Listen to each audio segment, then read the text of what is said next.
अच्छा जी, अब आप इसकी मुझे रिवीजन करवाएं।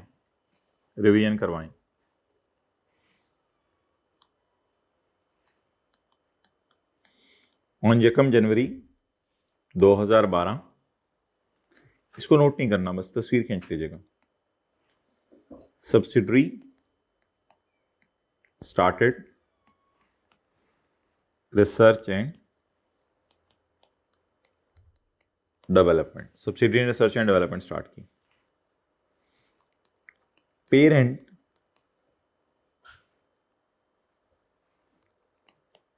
Bot subsidiary on 1 March 2015।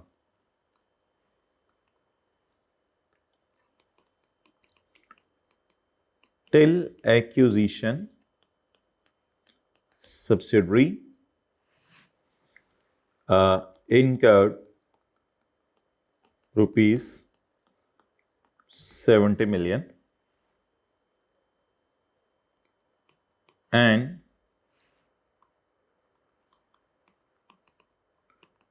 capitalized 10 million when recording criteria was met on 1 November 14। Fair value on 1 March 15 is ₹33 million. जी, अब आप मुझे बताएं कि जब मैं बैलेंस शीट बनाना शुरू करूंगा तो ऑलरेडी बुक्स के अंदर कितने की वैल्यू आ रही है, ऑलरेडी बुक्स के अंदर कितने की वैल्यू आ रही है इस प्रोडक्ट की? 10। अच्छा, कैरिंग अमाउंट बोलें कितनी है? 10। Fair value 33। तो सरप्लस, तो intangible asset debit surplus credit कितने से? 23। तो इसमें क्या डाल देंगे? 23। तो ये फेयर वैल्यू पे आ जाएगा 33। डन। अब पढ़ लें, तस्वीर खींचने किसी ने खींचनी है या बात वैसे ही समझ आ गई है तो ठीक है।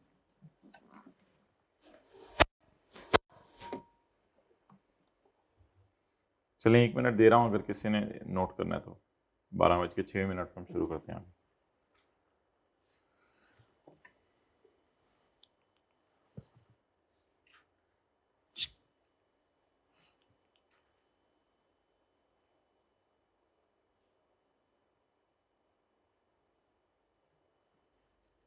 जी, जाना तो उधर ही है, आप मुझे दोनों का एक दफ़ा बता देना कितना कितना टोटल चारों का, तो फिर मैं आपको बताता हूँ।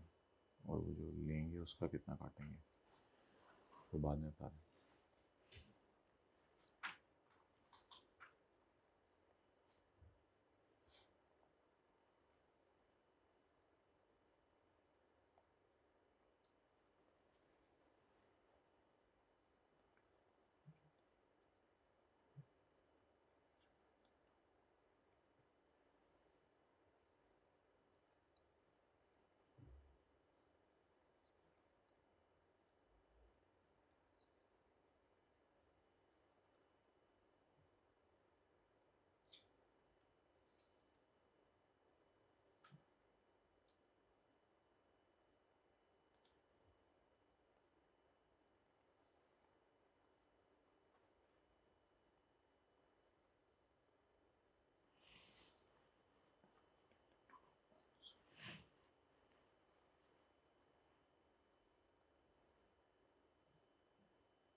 ओके,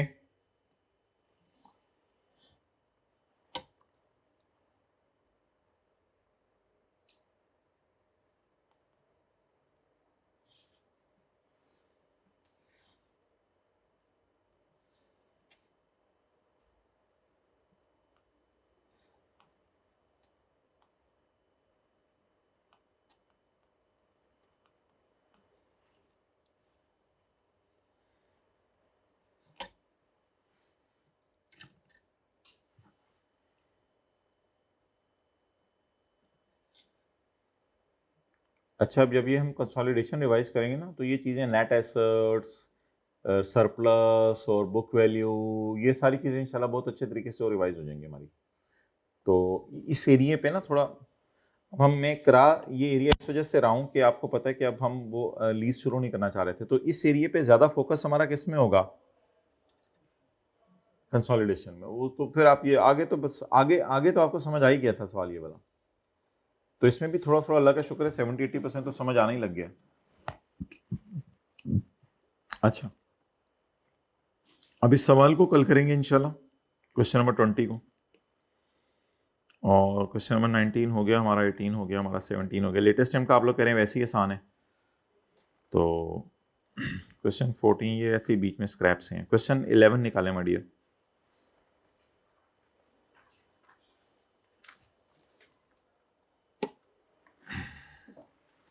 आप जब आए ना तो मेरे से मिल लें बस 1 मिनट।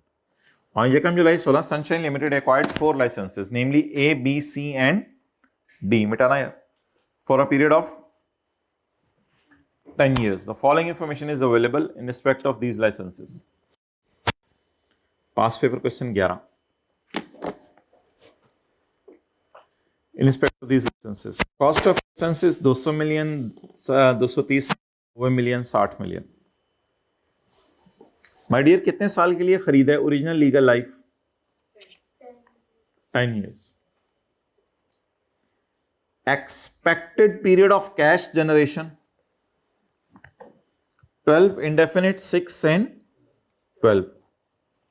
अच्छा, रिवैल्यूएशन की डिस्कशन तो भाई बाद में रही, पहले ऐसा करते हैं कि वर्किंग 1 में यूजफुल लाइफ निकाल लेते हैं। वर्किंग 1 में यूजफुल लाइफ, वो थ्योरेटिकल डिस्कशन करने के बाद ना मेरे ख्याल से बेहतर ये है कि इस तरह लिख लिया करें, useful life is shorter of, इस तरह, और ना ये लिखा करें, देखें इधर, लीगल लाइफ और expected period of cash generation, इस तरह जरा ज्यादा बेहतर होगा।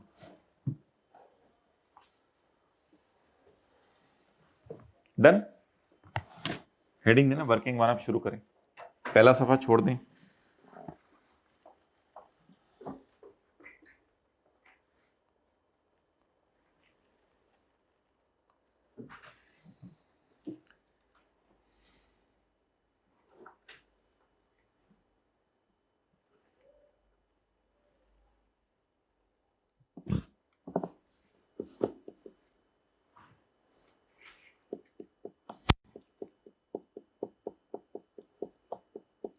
पॉज करो। ओके, अब मुझे ये बताएं, क्योंकि जो जो चीज़ें ख़त्म करें ईद से पहले पहले IAS 38 की जो भी रह गई हैं, अब मुझे आप ये बताएं कि मेरा जो लाइसेंस ए है वो मैंने कितने का ख़रीदा है फ़िलहाल? 200 का, और ये यकम जुलाई 16 से यकम जुलाई 26 तक चलना है। तो ये यकम जुलाई 16 से यकम जुलाई 26 तक चलना है। यकम जुलाई 26 नहीं होगा 10 साल, यकम जुलाई 25 होगा 10 साल। गिन लो जरा, वैसे एक बात कर रहा हूँ, यकम जुलाई 16, वैसे तो गिनना जरूरी है, यकम जुलाई 16 तो 30 जून 17 गिने आप उंगलियों, 30 जून 17, 30 जून 18, 30 जून 19, 30 जून 20, 30 जून 21, 30 जून 22, 30 जून 23, 30 जून 24, 30 जून 25, 30 जून 26, सही कह रहा था मैं। तो यकम जुलाई 26 को मतलब एक दिन पीछे आ जाए, फिर 30 जून 26 को इसकी जो है वो 10 साल की लाइफ खत्म हो जाएगी। 30 जून 26 तक के लिए कितने पैसे दिए हैं मैंने? 200 मिलियन।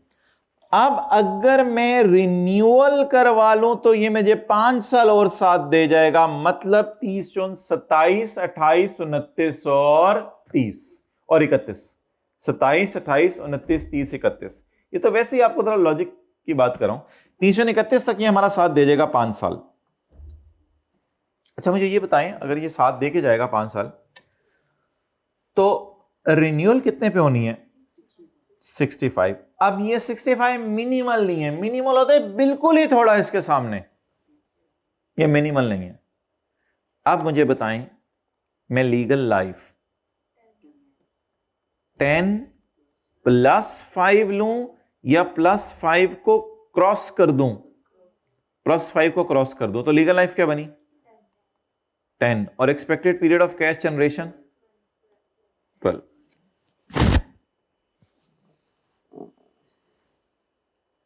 आगे चलें, शॉर्टर 10 हो जाएगा बस, वो अब शॉर्टर करने की जरूरत नहीं, शॉर्टर के लिए अलग लाइन डालने की जरूरत नहीं, शॉर्टर हम खुद ही उठा लेंगे पेपर में। ये कौन सा इंटेंजिबल हो गया हमारा, ए, जगह नहीं थी मेरे पास, वो ए वरना नीचे लिखना चाहिए था। अगला कौन सा, बी। यकम जुलाई 16 से 30 जून 26 तक के लिए कितने पैसे दिए, 230 million. Expected period of cash generation indefinite. Renewal कितने पे, 85 to 30 के मुकाबले में मिनिमल नहीं है, मिनिमल होता है बिल्कुल ही ना होने के बराबर। तो आप बता दें मैं 10 + 5 लूंगा या +5 को काट दूंगा, फिर क्या बचा,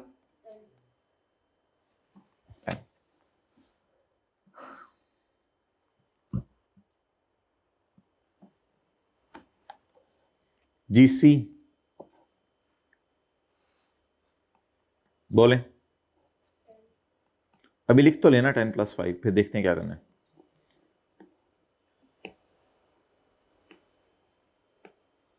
जी expected period of cash generation 6 और 10 + 5 क्यों, 90 के मुकाबले में 2 मिनिमल है।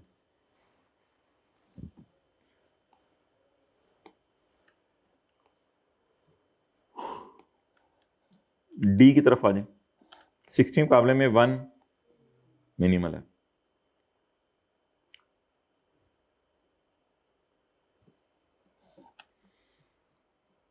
जी बोले, 10 ओरिजिनल लीगल लाइफ कितने साल है और रिन्यूअल, इधर देखें, ये जरा देखना होता है, ओरिजिनल लीगल लाइफ में, ओरिजिनल लीगल लाइफ में रिन्यूअल के अरसे को डालना नहीं डालना डिपेंड करेगा कि ये इसके मुकाबले में मिनिमल है या, ये 4 चीजें देख के डिसीजन लेना होता है, चारों की चारों देख के डिसीजन लेना होता है।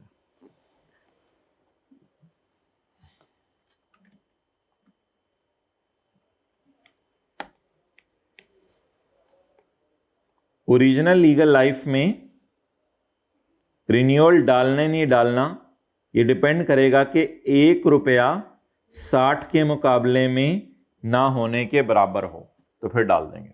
ये 4 चीजें देखनी होती हैं, बिल्कुल है, मिनिमल है, ना होने के बराबर है। जी 15 और वो 12। अब लोअर को हाईलाइट कर दें, इंडेफिनिट अब नहीं रखेंगे, 10 रखेंगे।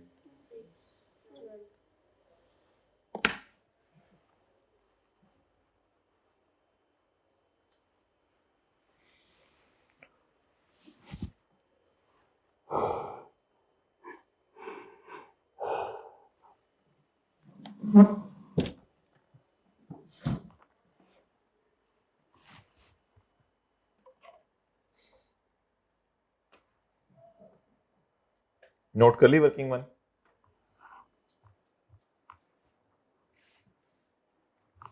On Yekam July 16, Sunshine acquired 4 licenses A, B, C, and D for a period of 10 years. The following information is available in respect of these licenses: cost, expected period of cash generation, active market इसकी नहीं है, लेकिन एक बंदे ने कहा है कि इसकी इंडिपेंडेंट वैल्यूअर ने कहा है कि इसकी value 1।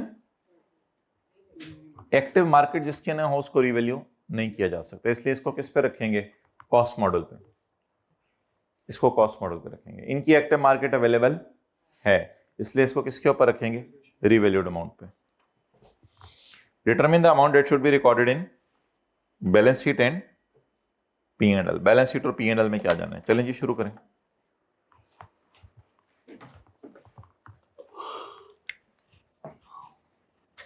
Working to,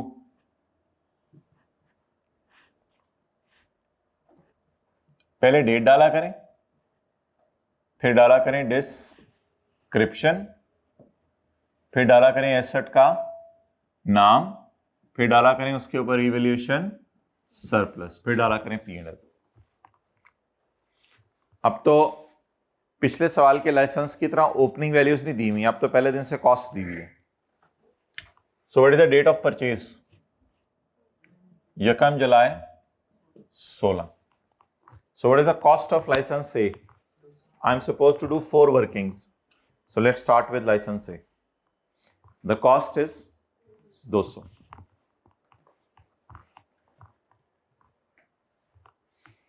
Revalued amounts पिछले सवाल की तरह year end की दी हुई है। तो अब मुझे क्या करना पड़ेगा? amortize। अच्छा, खुदा के लिए ये 65, 85, 2 और 1 डिसीजन लेने के लिए होता है, इसकी कोई जनरल एंट्री नहीं होगी। ये तो कॉस्ट होगी इनकर या हो गई है? होगी। और कब होगी? 10 साल। वो खुदा के लिए इनकी एंट्रीज नहीं करनी अनलेस के 10वां साल आ जाए सवाल में। तो इसलिए इन चारों की एंट्रीज कोई नहीं करनी, बस कॉस्ट को पकड़ लें। कॉस्ट को कितने सालों के ऊपर अमोर्टाइज करना है? 10 पे, 12 पे या शॉर्टर पे? शॉर्टर पे। और इस एसेट की फेयर वैल्यू तो ईयर एंड की दी हुई है 170। जी तारीख बताएं। 30 जून 17 तक अमोर्टाइज करें जैसे भी पिछले सवाल में किया था। Is equal to 20। जवाब 180। किस दिन? 30 जून 17। Carrying amount. जी निकालें जी इसका सरप्लस या लॉस निकालें। 30 जून 17। 180 वाली चीज को 30 जून 17 की रात को कितने पे ले जाना है? 180 वाली चीज को कितने पे ले जाना है? 170। तो हमें 10 रुपए का क्या आया? गम। लेकिन फिलहाल इसको इस तरह लिखें, रीवैल्यूड अमाउंट। ठीक है, कितना? 170। अब 180 वाली चीज को 170 पे ले जाएं ताकि 10 का गम आए। Revaluation loss. नहीं, जब कभी पहली दफा एसेट को रिवैल्यू करने पे लॉस आ जाए तो उस लॉस को डायरेक्ट कहां डालें? पी एंड एल में।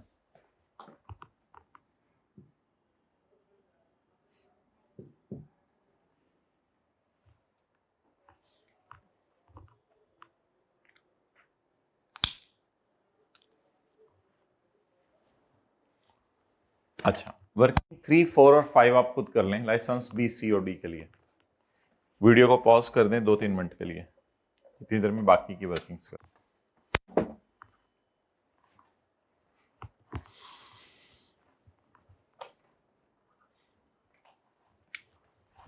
जी लाइसेंस बी, सी, बी।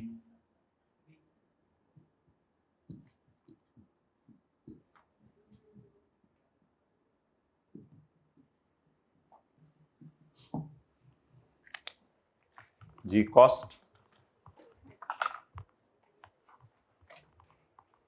230। यकम जुलाई 16। Cost is 230।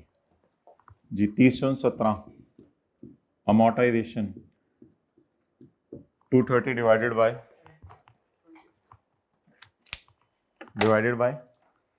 10। जी बोले 23। जी आगे बोले 207। Carrying amount.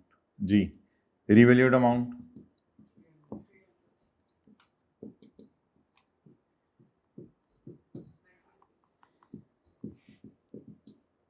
Revaluation surplus. जी 93।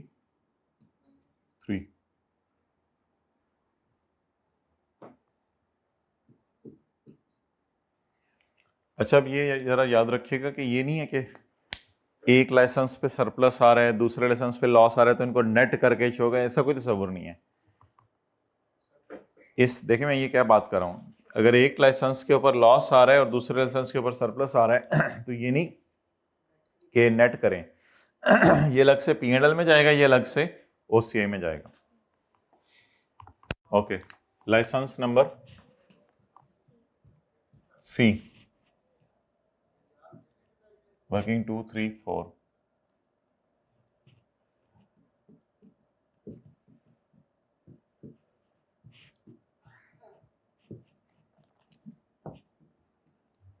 जी बोले। हाँ, कॉस्ट 90। Next 6 years।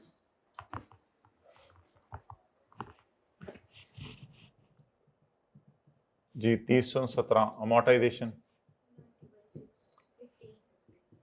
आगे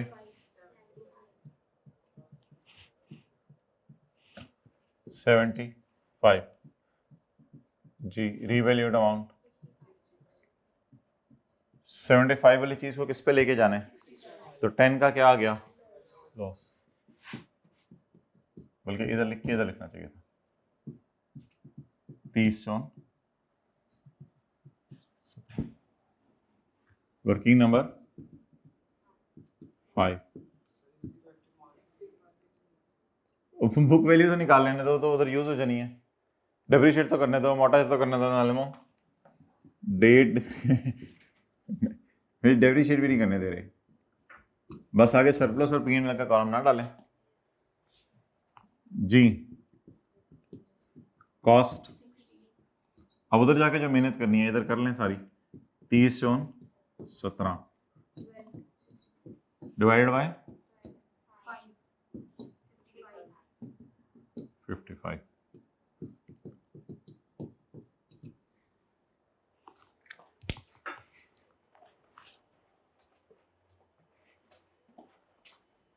अच्छा, पिछले सवाल में ना एसेट अलग अलग थे, इसमें एसेट एक ही है लाइसेंस, तो मेरा मशवरा है बैलेंस शीट में बस इकट्ठे ही बुक वैल्यू शो करें सबकी, बैलेंस शीट में ना इकट्ठा ही बुक वैल्यू शो करें। असूली तौर पे तो बैलेंस शीट में सारे एसेट भी अलग अलग नहीं आते पिछले सवाल की तरह, बैलेंस शीट में तो सिर्फ इंटेंजिबल की लाइन आती है और PPE की, जो फाइनेंशियल स्टेटमेंट पब्लिश होती हैं उनमें तो सिर्फ ये लाइन होती है इंटेंजिबल, PPE, प्रॉपर्टी, उनमें तो ये नाम भी नहीं आते।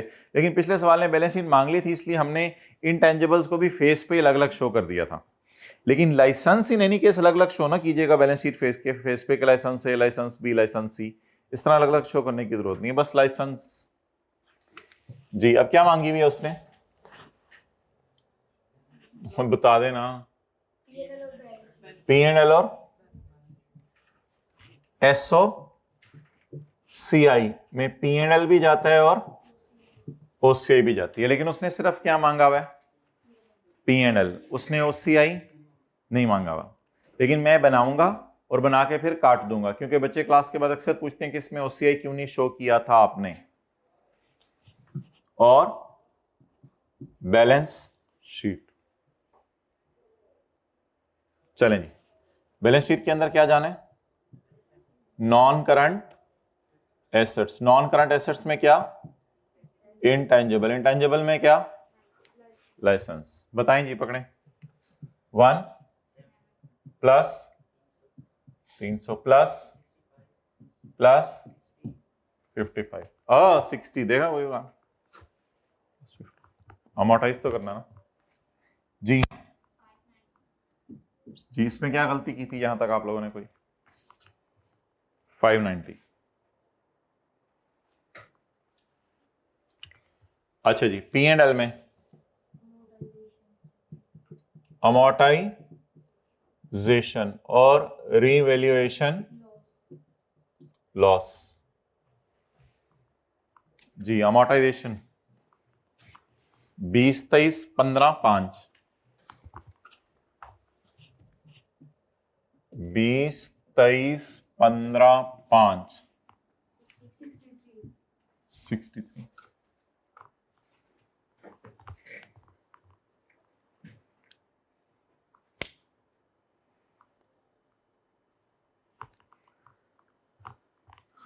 नाउ बुक देखें, now for the purpose of revaluation, मैं ये देख रहा हूं कि हमने वर्किंग सारी अलग अलग दी हुई है ना सोल्यूशन में। कौन सा क्वेश्चन है? 11। हाँ ठीक है, सारे लेसन्स की वर्किंग तो हमने अलग अलग की हुई है।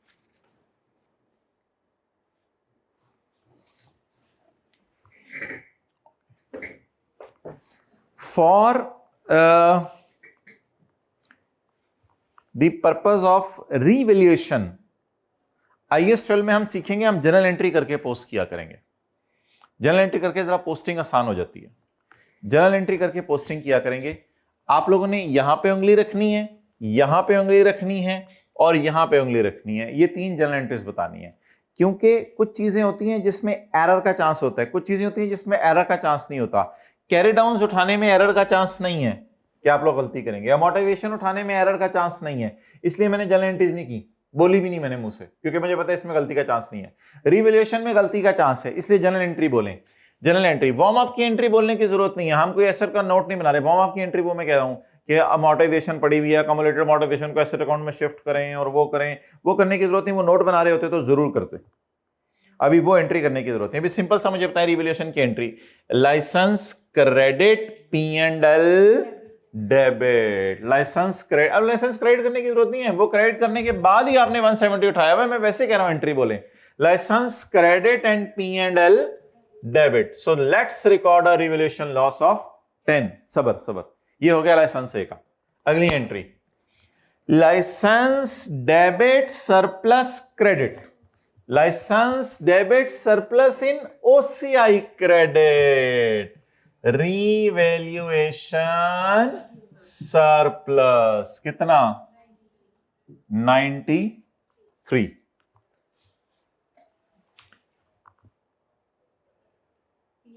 Licence credit P&L debit, it is a revaluation to be taken to P&L। और आखिरी वाला तो है ही कुछ नहीं। सो what is the revaluation loss? 20। मैं क्या कह रहा था कि मैं 93 और 20 कनेक्ट नहीं किया जा सकता कि आपके यहाँ सरप्लस पड़ा हुआ है तो वो उसको नहीं नहीं नहीं नहीं कि जिन जिन पे जिन पे रिवैल्यूएशन लॉस है उनको P&L में डालें, जिन जिन पे रिवैल्यूएशन उनको OCI में डालें। अब ऐसा करें, इसको डब्बे में डाल के या क्रॉस कर दें या लिख दें नॉट रिक्वायर्ड। लेकिन अगर रिक्वायर्ड होता, नॉट रिक्वायर्ड का क्या मतलब है? हम पेपर पे किया नहीं करेंगे या सवाल की रिक्वायरमेंट ने SOCI नहीं मांगी। सवाल की रिक्वायरमेंट पढ़ेगा, उसने क्या मांगे? P&L मांगे उसने। ये बहुत अच्छा किया आपने हाईलाइट जो कर लिया है। हम ये हाईलाइट करवाया करेंगे आपको, रिवैल्यूएशन रिवैल्यूएशन और रिवैल्यूएशन हाईलाइट करवाया करेंगे और कहा करेंगे ये जो फिगर्स हाईलाइट हुई हैं इनकी जनरल एंट्रीज करके बताएं, क्योंकि अमोर्टाइजेशन और कैरी डाउन में एरर का चांस नहीं है, रिवैल्यूएशन में एरर का चांस है। काटने तो काट भी सकते हैं आप पूरे को, ऐसे ऐसे काट सकते हैं, लेकिन काटना इस बुनियाद पे नहीं कि कोई गलती कर दिया हमने। सवाल की रिक्वायरमेंट ही सिर्फ क्या थी? P&L, उसने OCI मांगा ही नहीं था।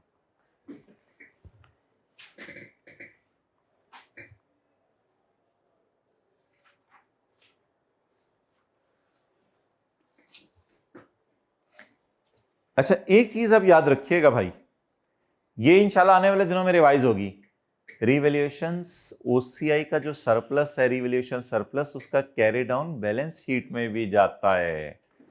अब मैं ये वाला 93 उठाने लगा हूं, ये बैलेंस शीट में भी जाता है। ये बात इंशाल्लाह IAS 12 के अंदर हम रिवाइज करेंगे, इसलिए ये थोड़ी सी अर्ली स्टेज हो जाएगी बात करने की। शेयर कैपिटल, रिटेन्ड अर्निंग और रिवैल्यूएशन सरप्लस। रिवैल्यूएशन सरप्लस का कैरी डाउन इज 93। ये जरूर शो करना है, इसको मत काटें क्योंकि बैलेंस शीट उसने मांगी हुई है। तो लिखें रिवैल्यूएशन का सरप्लस का कैरी डाउन बैलेंस शीट में भी जाया करेगा।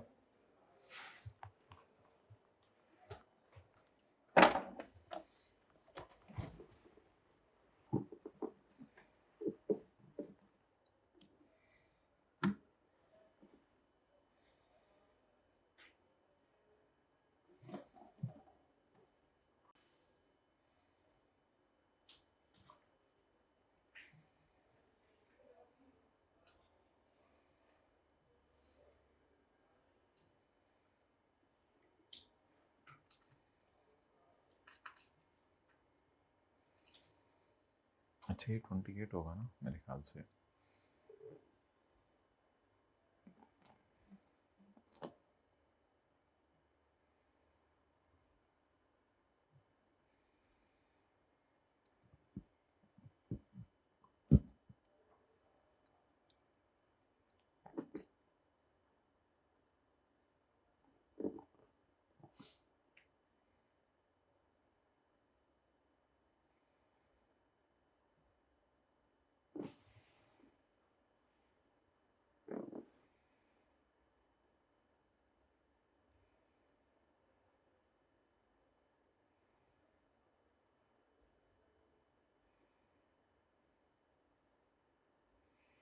अस्सलाम वालेकुम यार, स्टूडेंट्स कह रहे हैं लेक्चर 3 में IS 38 का PDF अपलोडेड नहीं है। वैसे ऐसा तो नहीं हो सकता? देखो ज़रा यूट्यूब पे लेक्चर 3 में। नहीं, ऐसा नहीं हो सकता, वरना अभी तक कितने स्टूडेंट्स बता चुके हो। दोबारा देखें।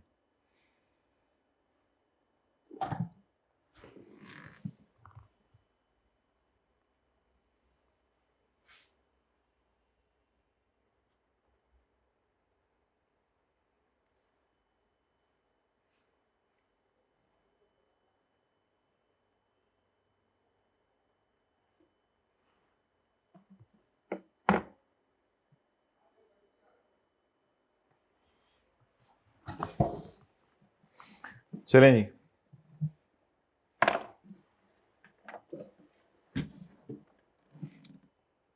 बिलाल को बुलाएं।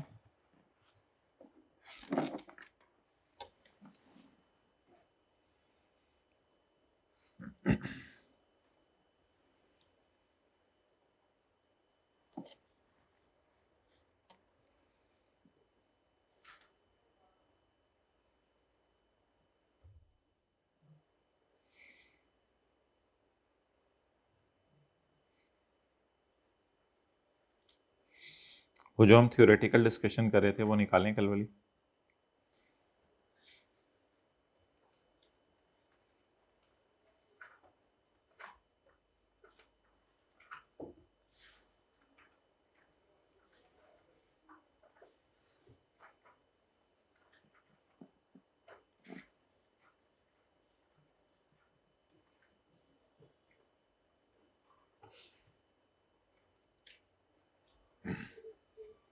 Page number 1035।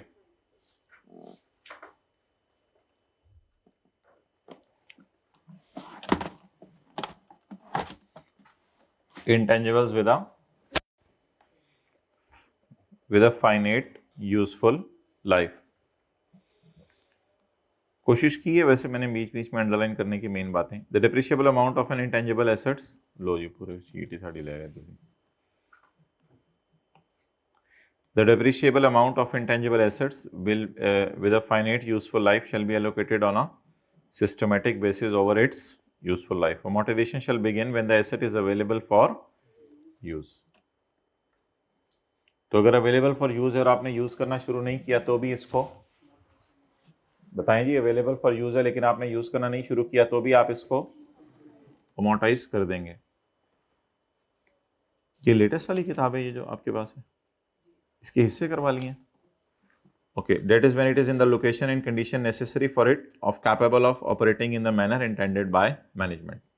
यानी जब इंटेंजिबल इस काबिल हो जाए कि मैनेजमेंट के इस्तेमाल के काबिल हो जाए तो फिर आप इसको जो है वो अमोर्टाइज करना शुरू कर दें। वही जो IS 16 में पढ़ते थे। अमोर्टाइजेशन रोक दें at the earlier of the date the asset is classified as held for sale and the date asset is derecognised. ये classified as held for sale तो हमारे सिलेबस में नहीं है concept. Classified as held for sale पढ़ा है कभी IS 16 में आपने लफ्ज? Classified as held for sale होता है कि इंटेंजिबल को आपने साइड पे रख दिया या कोई चीज को आपने साइड पे रख दिया कि यार it is held for cell और उसको इस्तेमाल करना बंद कर दिया। तो अगर कोई चीज classified as held for sale होती है ना तो उसमें भी ये रूल होता है कि इसको इस दिन से आप क्या करना शुरू कर दो, अमोर्टाइज करना बंद कर दो। अच्छा, मेरा एक सवाल है आपसे। मैंने हेल्ड फॉर सेल रख दी, हेल्ड फॉर सेल 31 मार्च को, और सोल्ड की, सोल्ड करके किताबों से क्या की होगी, डी रिकॉग्नाइज डिस्पोजल अकाउंट बना के 30 अप्रैल को। बताएं कब तक अमोर्टाइज करना है, 31 मार्च तक या 30 अप्रैल तक? 31 मार्च तक। Amortization shall cease at earlier of, दोनों में से जो पहले हो।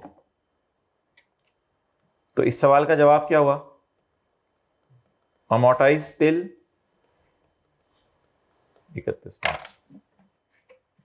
एक स्टैंडर्ड है जो आने वाले दिनों में आप पढ़ेंगे, उसका क्या नाम है? Assets held for cell. Held for cell का क्या मतलब है? इनको सेल करने के लिए अलग करके रख दो।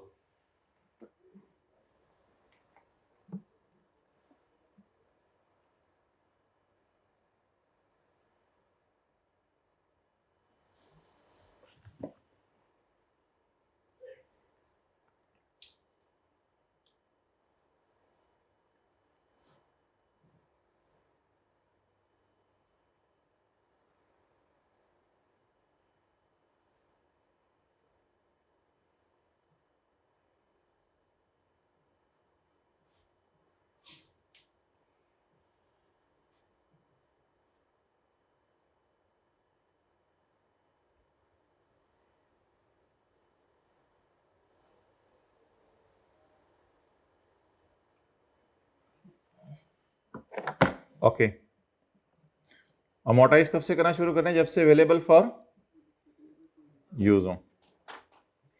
The amortization method used shall reflect the pattern in which assets future economic benefits are expected to be consumed by entity. amortization method कौन सा होना चाहिए?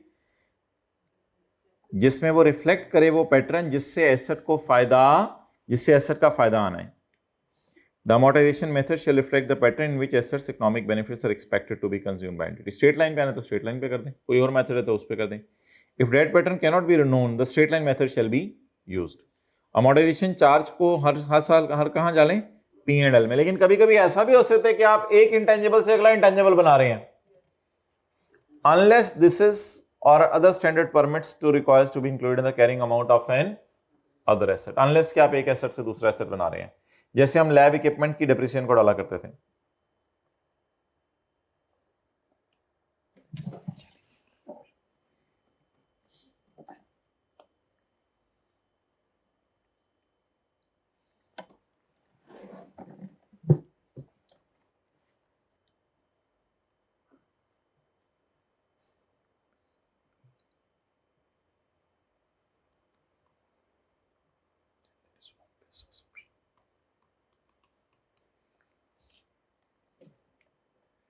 एक मिनट जरा पढ़ लें। There is obvious assumption that an amortization method that is based on revenue generated by an activity, वो activity that includes the use of intangible, जहां intangible यूज करें, is inappropriate. हाईलाइट करें, there is assumption that amortization based on revenue is inappropriate. एक minute, highlight की हुई बात का मतलब बताएं। There is assumption that amortization based on revenue is inappropriate. ये ऑब्वियस assumption है कि इंटेंजिबल्स को सेल बेस पे amortize ना करें, कि इस फॉर्मूले से इतनी सेल इस साल होगी, फिर इतनी सेल अगले साल होगी, फिर इस फॉर्मूले से इतनी सेल इस साल होगी, क्योंकि सेल में बहुत बड़े अंदाजे लगाने पड़ेंगे। जैसे फिक्स्ड एसेट में करते थे ना, यूनिट्स प्रोड्यूस मेथड, तो इतने यूनिट इस साल प्रोड्यूस होंगे, इतने यूनिट अगले साल प्रोड्यूस होंगे। कहते हैं ये वैसे मुझे तो बहुत ही मुश्किल लग रहा है। There is obvious assumption that amortization based on revenue is, बोले, is inappropriate। तो कहते हैं amortization को रेवेन्यू के बेस पे निकालना तो inappropriate है। कहते हैं मुझे तो ये पसंद नहीं है बात। This assumption can be overcome. This assumption can be changed. This assumption can be reversed। कर दें reversed। ये assumption reverse हो सकती है कब? गुंजाइश निकलने लगी है ना, समझ आ रही है बात? This assumption can be overcome। अब मैं कहूं ये तो ऑब्वियस सी बात है जी, सीए करना मुश्किल है, लेकिन आगे मैं बोलूं this assumption can be overcome, लेकिन ये बात रिवर्स हो सकती है अगर आप मेहनत करें सही तरीके से। तो यही बात है, this assumption can be overcome only in the limited circumstances in which an intangible asset is expressed as a measure of revenue. Measure of revenue means amortized based on revenue generated. Means amortized based on revenue generated.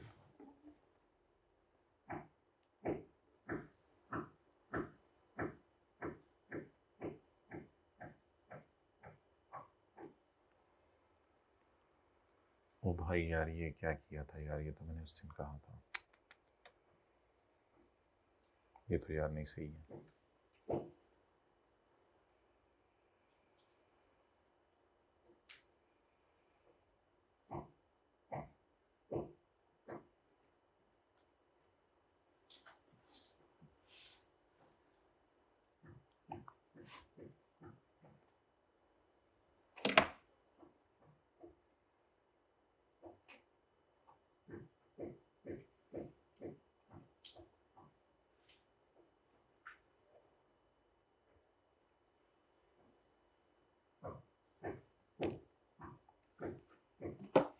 Okay एक message बनाओ कि attend all lectures till Monday so that we can start a new topic on Tuesday. F2 में डालें हर जगह. The residual value of intangible must be assumed to be zero. Residual value intangible की क्या लेनी है? Zero. अच्छा ये there is obvious assumption that amortization method is based on revenue generated by an activity that includes using the intangible is inappropriate. असल में highlight की भी बात आपको समझ आएगी घर में. There is assumption that amortization based on revenue is always inappropriate. Intangibles को इस तरह ना amortize किया करें revenue base पे. However, this assumption can be reversed only in limited, in which case the intangible is expressed as a measure of revenue. और residual value क्या लेनी है? Must be assumed to be unless there is a commitment by a third party or unless there is active market. लेकिन ये बात पढ़ें पूरी. There is commitment by third party. वो आके वैल्यू ना लगाए, कमिट भी करके जाए मैं लूंगी to purchase the asset at end of useful life.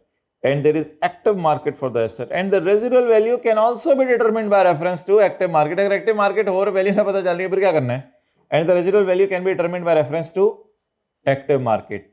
ये बात मैंने आपको नहीं बताई हुई थी और इसका चांस हो के ये मार्केट मौजूद रहेगी जब मेरा एसेट की लाइफ खत्म होगी. और अगर पेपर में आ जाए कि एक्टिव मार्केट तो है, उसमें वैल्यू ये है, लेकिन चांस नहीं है कि वो मार्केट रहेगी जब मैं एसेट बेचने जाऊंगा, तो फिर रेजिडुअल वैल्यू अगर दे भी दे तो क्या लेंगे? जीरो. अच्छा लेकिन एक सवाल में लफ्ज आया था residual value is estimated at इतने, उसको तो हमने टोटली इग्नोर कर दिया था पास्ट पेपर क्वेश्चन 18 में, क्योंकि वो तो सिर्फ रेजिडुअल वैल्यू का एस्टिमेट दिया हुआ था जो एक्टिव मार्केट वाली प्राइस दी हुई थी, एस्टिमेट दिया हुआ था sir. Amortisation period and amortisation method for an intangible.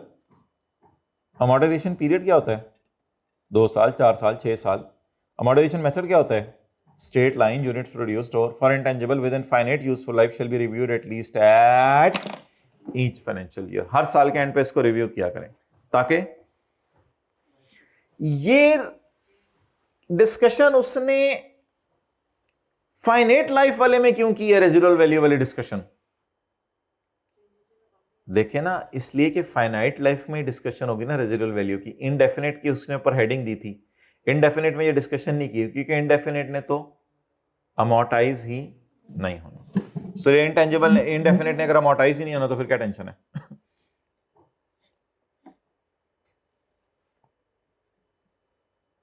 अच्छा जी मोहतरम, आज बड़ी इंपॉर्टेंट डिस्कशन शुरू होने लगी है, वो है हमारे डिस्क्लोजर्स. निकालें जी page 1039.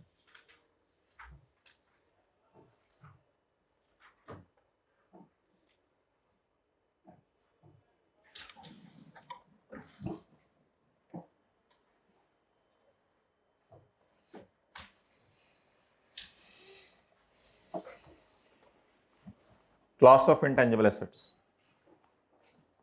A class of intangible assets is a grouping of assets of a similar nature and use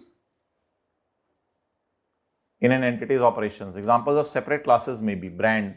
सारे ब्रांड्स को इकट्ठे करके नोट की हेडिंग डाल दो ब्रांड नेम्स। सारे मैसेज और पब्लिशिंग टाइटल्स को इकट्ठे करके, मैसेज असल में अखबारों के लिए होता है ना, पब्लिशिंग टाइटल बुक्स के लिए ऑक्सफोर्ड वगैरह ये, तो उनको इकट्ठे कर दो, कहते हैं कोई मसला नहीं, इसका एक ही क्लास नाम रख दो। कंप्यूटर सॉफ्टवेयर सारे इकट्ठे कर दो, बल्कि सॉफ्टवेयर ही आमतौर पे हो जाएगा ना, सॉफ्टवेयर कंप्यूटर में ही डलते हैं, सॉफ्टवेयर सारे इकट्ठे कर दो। लाइसेंस के साथ फ्रेंचाइजीज भी अगर कोई लिए उनको भी इकट्ठा कर दो। यानी कहते हैं मेरे ख्याल से ये 7-8 काफ़ी हैं क्लासेस, अगर और बनाओगे तो मुश्किल हो जाएगा। जैसे हमने नहीं 1 2 3 4 कॉलम बनाए हुए थे, तो ये 7-8 क्लासेस काफ़ी हैं। Licence, copyrights, patents, copyrights, patents. आज पता चला हमें पेटेंट क्या होता है। पेटेंट होता है कोई चीज़ बन चुकी हुई है उसको फिर अपने नाम लगवाना। कॉपीराइट भी कहते हैं, पेटेंट भी कहते हैं, एंड अदर प्रॉपर्टी राइट्स। कई दफ़ा हम किसी और से भी राइट ले सकते हैं, गवर्नमेंट से राइट ना लें, हम किसी और से राइट ले लें जिससे हमने इंटेंजिबल लिया हुआ है। ऑपरेटिंग राइट्स, किसी भी एरिया में ऑपरेट करने का राइट है। लाहौर में कारोबार कर सकते हो, एयर स्पेस पे जाके कारोबार कर सकते हो, कुछ भी। Recipes, formulas, models, designs and prototypes, ये जो हैं ये आमतौर पे प्रोटोटाइप्स का लफ्ज़ तो इतना कॉमन नहीं है। डिजाइंस, मॉडल्स, फार्मूला, ये असल में वो R&D से पैदा हुई हुई चीज़ें हैं। R&D से फार्मूला पैदा होता है, R&D से डिजाइंस चीज़ों के पैदा होते हैं, R&D से रेसिपीज पैदा होती हैं, जिसको हम प्रोडक्ट या प्रोजेक्ट के नाम से लिखा करते थे। और इंटेंजिबल एसेट्स जो अभी वर्क इन प्रोग्रेस है, मुकम्मल नहीं हुए। इनको ना डिस्क्लोजर्स को आपको रट्टा नहीं मारना होगा, बस बार बार पढ़ना होगा। आज ही क्लास में an entity shall disclose for each of the intangibles, distinguishing between internally generated and other। Internally generate वाले और अदर इंटेंजिबल्स, उनके बारे में अलग अलग बताएं। अदर इंटेंजिबल्स कौन से होंगे फिर? पर चेज्ड वाले। अब ये सारा पढ़ लें आप एंड तक, कोई सवाल है तो पूछ लें। वो जो हम बड़ा वाला नोट बनाते हैं उसमें तकरीबन ये सारी चीजें कवर करते हैं।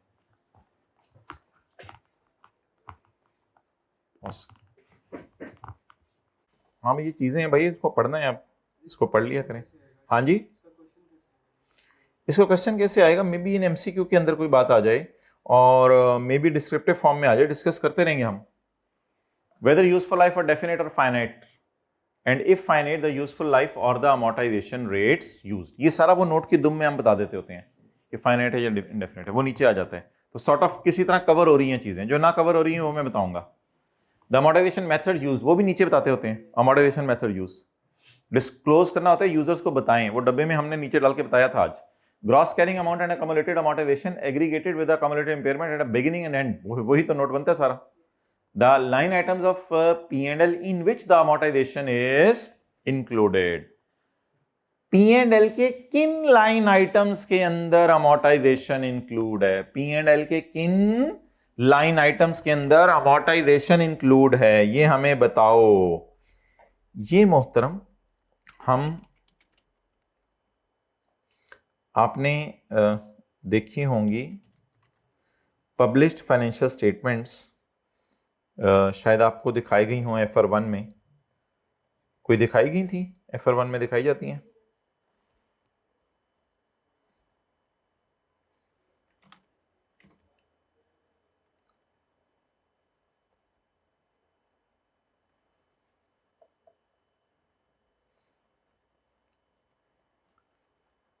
क्या वजह है ये भाई? इस लैपटॉप पे नहीं उठा रही, इसी लैपटॉप पे तो हमने पिछला पूरा सेशन गुजारा है।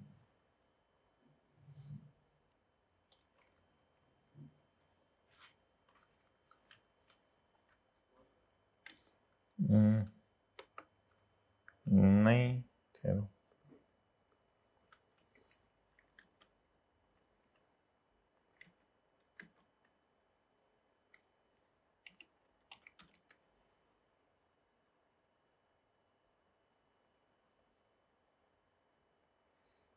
ये देखें, ये जैसे हमारी पब्लिश्ड फाइनेंशियल स्टेटमेंट्स हैं, तो पब्लिश्ड फाइनेंशियल स्टेटमेंट में ये देखें जो P&L आ रहा है, स्टेटमेंट ऑफ प्रॉफिट और लॉस, इसमें सेल्स आ रही है, कॉस्ट ऑफ सेल्स आ रही है, GP, other income, selling and distribution expenses. तो अक्सर लोग सेलिंग एंड डिस्ट्रीब्यूशन में डाल देते हैं अमोर्टाइजेशन, अक्सर लोग एडमिन में डाल देते हैं, एडमिन अलग दिखाते हैं, फिर लोग एडमिन में डाल देते हैं। तो P&L के मुंह पर हम बनाना जब सीखेंगे P&L, तो सेलिंग एडमिन आ रहा होगा तो बताना पड़ेगा कि अमोर्टाइजेशन कहां छुपी हुई है। तो लिखें सेलिंग में डालिए, एडमिन में डालिए, या कॉस्ट ऑफ सेल में डालिए, इस तरह लिख देना कि P&L किस मेन लाइन आइटम में डाली है। लाइन आइटम का लफ्ज मतलब समझ आ गया? लाइन आइटम, सेल एक लाइन आइटम है, कॉस्ट ऑफ सेल एक लाइन आइटम है, किस लाइन में डाली हुई है। अच्छा, इसकी डिटेल कैसे पता चलती है? इधर देखें आप लोगों को, आपको पता है नीचे जाके इसके नोट दिए होते हैं, नोट नंबर ये देख लो, नोट नंबर ये देख लो। तो मे बी अमोर्टाइजेशन डली हो कॉस्ट ऑफ सेल में, मे बी डली हो एडमिन में, मे बी डली हो सेलिंग में, लेकिन फाइनेंस कॉस्ट में नहीं डली होगी। फाइनेंस कॉस्ट तो इंटरेस्ट ऑन लोन होता है।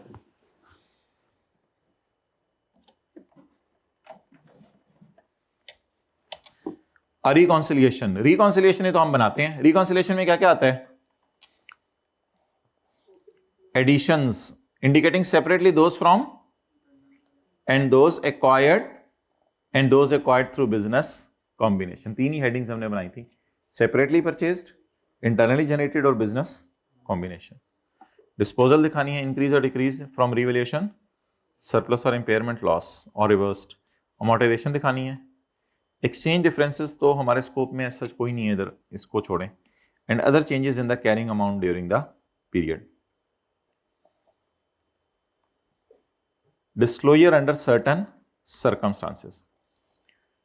अच्छा, ये जो अच्छे डिस्क्लोजर्स हैं ना आप सारे, ये हमने कोई सॉर्ट ऑफ बनाए नहीं है, इनको बस पढ़ना ही है, ठीक है। और अल्लाह का शुक्र है ये खत्म है, बस इनको आप पढ़ना ही है, और हैं ये बड़े आसान से।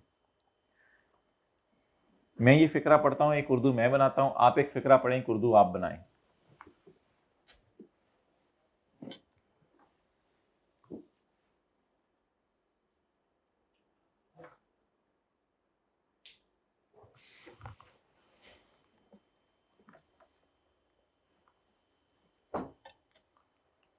अच्छा, अब फिक्रा जो है ना, मैं दोबारा एक छोटी सी चेंज के साथ बनाने लगा हूं।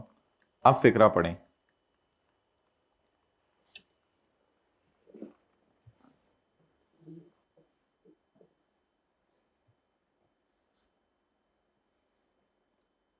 अब बताएं, आप समझ आ रहा है क्या? For intangible having indefinite life, जो इंटेंजिबल्स हैं उनकी क्या है? डिस्क्लोज। ये मैंने कहां से रहा है डिस्क्लोज? वो शैल ऑल्सो डिस्क्लोज। तो क्या डिस्क्लोज करें? लेकिन आप लोग यहां लिखें डिस्क्लोज, क्या क्या डिस्क्लोज करें? Number 1, the carrying amount of that asset. वो कैरिंग अमाउंट तो ऑलरेडी किताबों में नजर आ रही होती है इसमें क्या डिस्क्लोज करना है? वो तो हमारे नोट वाले बड़े वाले नोट में वैसे ही नजर आ रही होती है। और क्या बताएं यूजर को? ये अंग्रेजी में लिख के बतानी पड़ेंगी, कहीं भी नोट्स के अंदर अंग्रेजी में। अगर नोट का नंबर नोट 7 है तो note 7.1, the reason is this, the reason supporting the assessment of indefinite useful life. क्यों इंडेफिनेटली है, क्यों नहीं finitely? In giving the reasons, the entity shall describe the factors that played a role in determining the asset as indefinite life. मिसाल के तौर पे you can say, I have self-created a formula. This formula is for preparing yogurt, and I consider that its life is indefinite. क्योंकि कोई ऐसी चीज ही नहीं है जो 5 साल 10 साल लोगों ने खानी खत्म कर देनी है। तो बस रीजंस थोड़ी सी बता दें। तो दो डिस्क्लोजर देने हैं। Number 1 the carrying amount, number 2 the reasons. Number B. अब जरा आप फिक्रा बनाएं।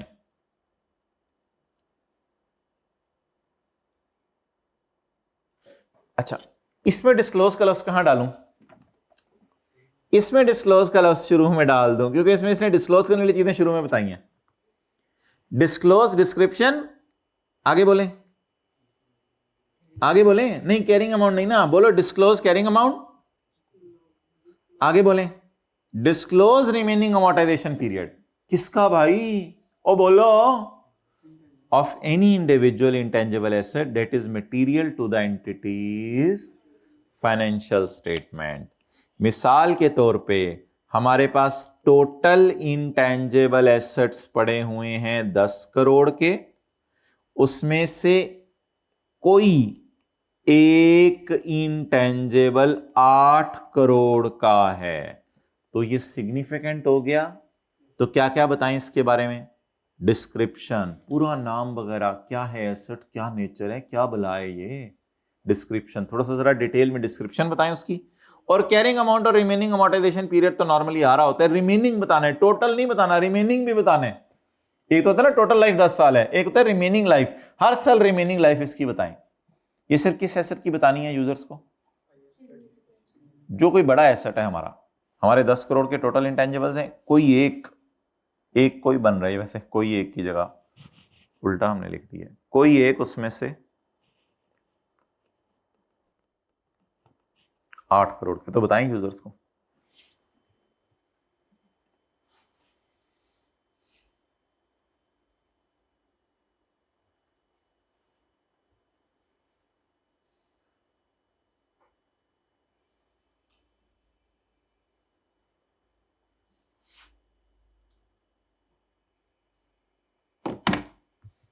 आगे चलें जी।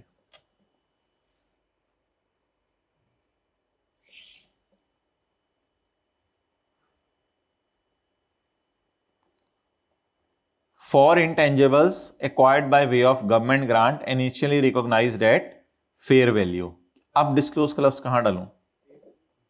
एक्सेलेंट, यहां पे डालें डिस्क्लोज। क्या क्या ये एसेट कौन से हैं? अच्छा, ये किन की बात हो रही थी? ये किन की बात हो रही थी? इनडेफिनेट लाइफ वालों की। ये किन की बात हो रही थी? मटेरियल वालों की। और ये किन की बात हो रही है? ये मेन बात है बस। इनडेफिनेट वालों का ये बताना है, मटेरियल वालों का ये बताना है, गवर्नमेंट ग्रांट वालों के बारे में क्या क्या बताना है? Fair value initially recognize for those assets. लेकिन ये ना गवर्नमेंट ग्रांट वाले नॉमिनल अमाउंट वालों के डिस्क्लोजर नहीं है। गवर्नमेंट ग्रांट वाले सिर्फ उनके डिस्क्लोजर हैं जिनको इनिशियल रिकॉग्निशन किस पे की है? फेयर वैल्यू पे। तो उनकी फेयर वैल्यू बता दें, वो तो फिर नोट में भी नजर आई जाएगी। और कैरिंग अमाउंट तक तो फिर डिडक्शन माइनस हो चुकी होगी ना इस साल की, वो भी नोट में नजर आ जाएगी मेरे ख्याल से। वो तो बड़े वाले नोट में वैसे ही नजर आ जानी है। आगे चलें। Whether they are made after recognition under the, ये लिख के बताएं कि हमने उसको कॉस्ट मॉडल पे रखा हुआ है या रिवैल्यूएशन मॉडल पे। तो कितनी बातें बतानी है? 3 बातें। किन इंटेंजिबल्स के बारे में? नहीं, गवर्नमेंट ग्रांट वालों के बारे में नहीं, वो गवर्नमेंट ग्रांट वाले जिनको आपने फेयर वैल्यू पर रखा हुआ है। ये तो बड़ा मशहूर जमाना नोट होता है। Existence and carrying amount of intangible asset whose title is restricted. अगर कोई टाइटल आपके नाम नहीं लग रहा, फॉर्मूला है, उस पर लड़ाई होगी है, पेटेंट के ऊपर लड़ाई होगी, अगले ने कहा ये तो हमारे साइंसदानों ने बनाया, चपेट तेरे साइंस में गुत्थम गुत्था हुए हैं बाल, तो फिर टाइटल अगर स्ट्रिक्ट है, कोई मसला है, तो बताएं यूजर्स को कि भाई ये तो हमारे नाम ही नहीं लग रहा intangible. And carrying amount of intangible pledged as securities for loan. अगर आपने लोन लिया है बैंक से और किसी इंटेंजिबल को सिक्योरिटी के तौर पे रखवाया तो वो भी बता दें। कॉन्ट्रेक्चुअल कमिटमेंट्स फॉर इंटेंजिबल्स क्या होती हैं? कॉन्ट्रेक्चुअल कमिटमेंट्स फॉर इंटेंजिबल्स क्या होती हैं? इंटेंजिबल्स को बाय करने का वादा, बाय करने का वादा, बाय करने का वादा। अगर आपने किसी इंटेंजिबल को बाय करने का वादा किया हुआ है किसी से, तो बता दें कि फला बंदे से वादा किया हुआ यार तेरे से इंटेंजिबल मैंने खरीदने हैं।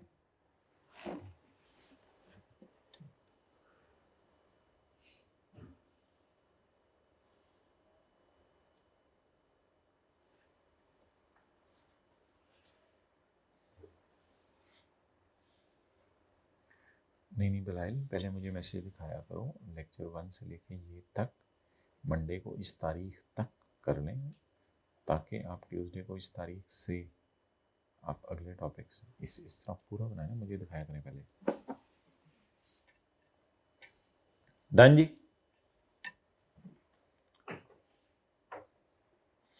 If intangible accounted for at revalued amount, अगर कोई इंटेंजिबल्स को हमने किस मॉडल पे रख लिया है तो क्या क्या बताने हैं? बोले। अब डिस्क्लोज का लफ्ज कहां आएगा? यहां पे। क्या क्या डिस्क्लोज करें? नंबर 1 इफेक्टिव डेट ऑफ, बताएं ना किस दिन रिवैल्यू किया, साल के शुरू में एंड पे। हमने अभी लाइसेंसेस को किस दिन रिवैल्यू किया था? चारों को, एबीसीडी को, एबीसी को किया था बल्कि साल के आखिरी दिन। द ऑफ रीवैल्यूड इंटेंजिबल, वो तो नजर आ रही थी लाइसेंसेस की, कैरिंग अमाउंट तो नजर वैसी आ रही थी नोट में। The carrying amount that would have been recorded had the revalued intangible were kept at cost। ये तो आपको पता है ना कि अगर इन इंटेंजिबल्स को रिवैल्यू ना किया जाता तो कॉस्ट मॉडल के तहत इनकी बुक वैल्यू क्या आती? अगर इस इंटेंजिबल को रिवैल्यू ना किया जाता तो कॉस्ट मॉडल के मुताबिक इसकी बुक वैल्यू क्या आती? 180। बताएं यूजर को कहीं लिख के। अगर इस इंटेंजिबल को रिवैल्यू ना किया जाता तो कॉस्ट मॉडल के मुताबिक इसकी बुक वैल्यू क्या आती? 207। ये यूजर को बताएं। मिसाल लिखें। पास पेपर क्वेश्चन 11 में लाइसेंस ए फिर 180 का नजर आता। यहां पे मिसाल लिखें, यहां पे पास पेपर क्वेश्चन 11 में फिर लाइसेंस ए 180 का नजर आता।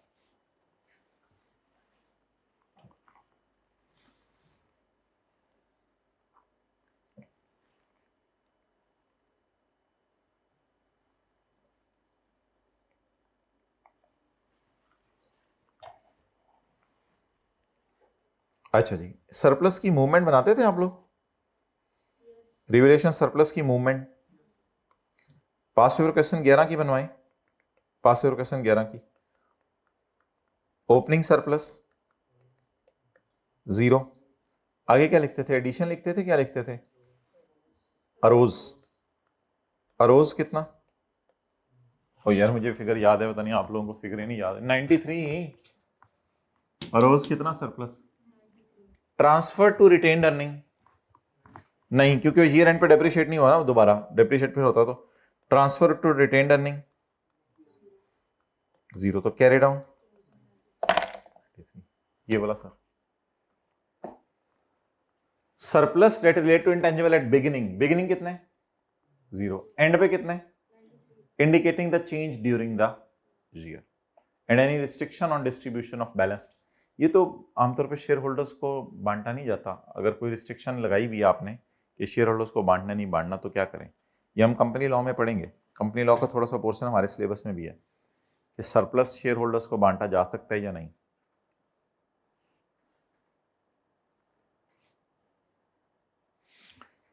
Entity shall disclose the aggregate amount of research and development expenditure recorded as an expense.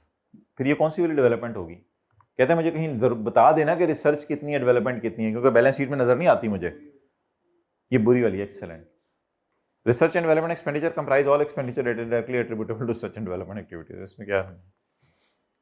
Other information और क्या रह गया? अब बस कर दे। An entity is encouraged but not required.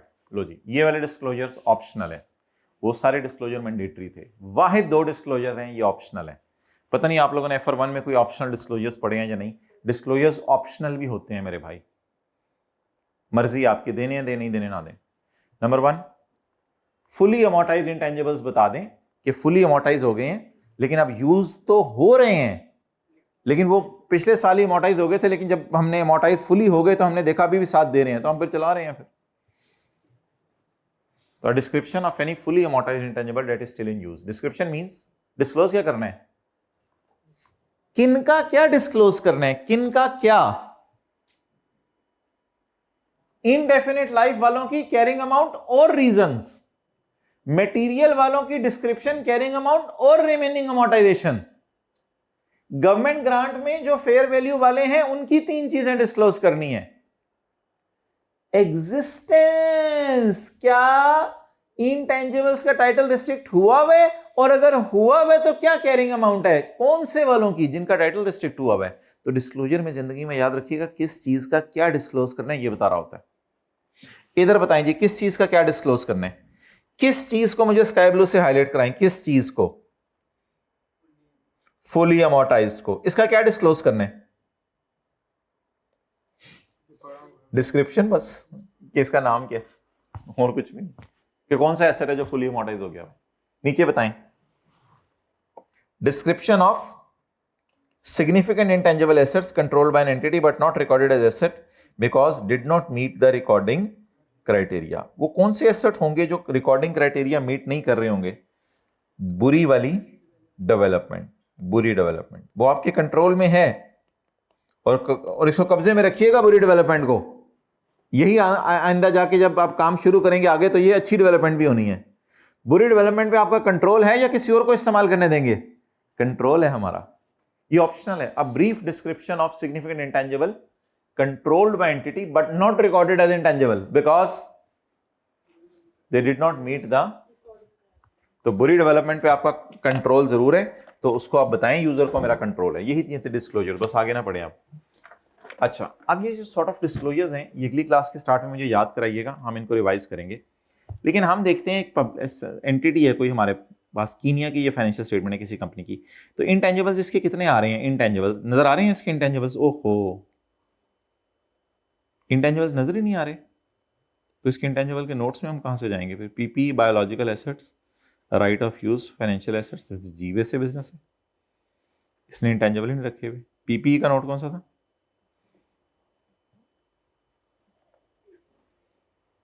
अच्छा,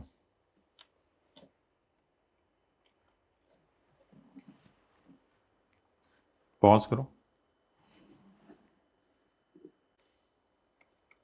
ये जी Lucky Cement, Lucky Cement, non Lucky Cement, Lucky cement.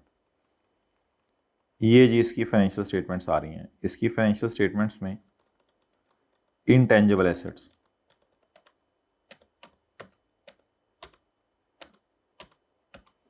Intangible assets आ रहे हैं नजर। इंटेंजिबल एसेट्स माय डियर आपको किस नोट में आ रहे हैं? नोट नंबर 6 में 69 मिलियन के नजर आ रहे हैं, या और बड़ा करूं?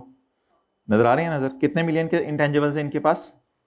69 मिलियन, ऊपर रुपीज इन थाउजेंड है ना, ठीक है। फिक्स्ड एसेट्स पीपी और इंटेंजिबल एसेट्स, ठीक है। अब 69 मिलियन के इंटेंजिबल्स हैं। नोट नंबर 6, ये पीपी के नोट के लिए तो हमें उल्टा होना पड़ेगा। ये पीपी का नोट नजर आ रहे हैं? नोट नंबर 6 लग रहा है, ऐसा ना हो। हाँ, नोट नंबर 6 ऐसा नहीं है। ओ बस सिर्फ सॉफ्टवेयर है इनके पास? ओहो, इनके पास इंटेंजिबल है ही नहीं, फारक सा नोट बनाया हुआ है। ये तो वो कॉलम भी नहीं बनाया, सॉफ्टवेयर, लाइसेंस, कॉपीराइट। इनके पास सिर्फ क्या है? Represent various computer software amortised on a straight line basis over a period of. तो वो नोट के नीचे दुम में इन्होंने ये नहीं डाला होगा, वो ऊपर डाल दिया इन्होंने, डिस्क्लोज कर दिया। ग्रॉस कैरिंग अमाउंट आ रही है, कम्युलेटेड अमोर्टाइजेशन आ रही है।